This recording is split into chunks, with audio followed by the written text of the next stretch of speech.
Hello friends, આજે હું તમારા માટે સરસ મજાનું બાજરીના લોટનું ખીચુની રેસીપી લઈને આવી છું. મિત્રો, આ રેસીપી એટલી સરસ છે ખાવામાં, અને બીજું કે આ વગર તેલે તૈયાર થઈ જાય છે.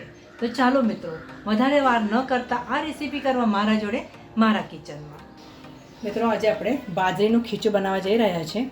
એ માટે કઢાઈમાં આપણે 2 કપ પાણી ગરમ કરવાનું છે.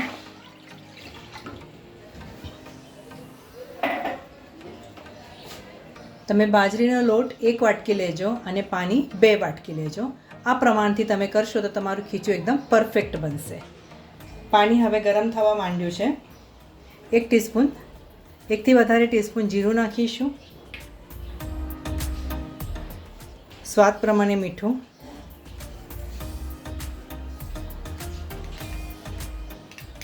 એક ટીસ્પૂન લીલા મરચાંની પેસ્ટ,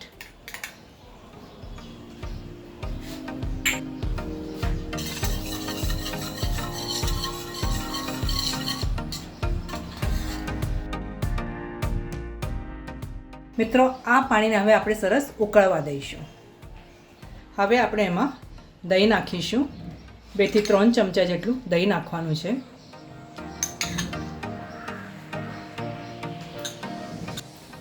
દહીં નાખ્યા બાદ મિક્સ કરી લઈશું.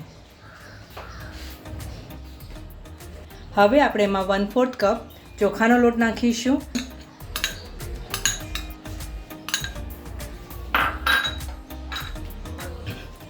અને 1 વાટકી બાજરીનો લોટ. હવે આપણે એને સારી રીતે મિક્સ કરી લેવાનું છે. આ રીતે 2 થી 3 મિનિટ આપણે આ લોટને આ રીતે કૂક કર્યા બાદ ગેસ બંધ કરી લેવાનો છે. મિત્રો, હવે એક વાસણમાં આપણે થોડું પાણી લેવાનું છે. ત્યારબાદ આપણે એની ઉપર આ રીતે એક જાળી મૂકી દઈશું. જાળીને આપણે થોડું તેલથી ગ્રીસ કરી લેવાનું છે.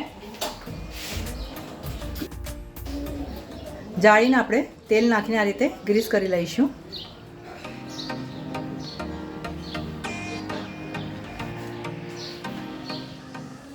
ત્યારબાદ આપણે કૂક કરેલો બાજરીનો લોટ આ જાળી ઉપર મૂકી દઈશું.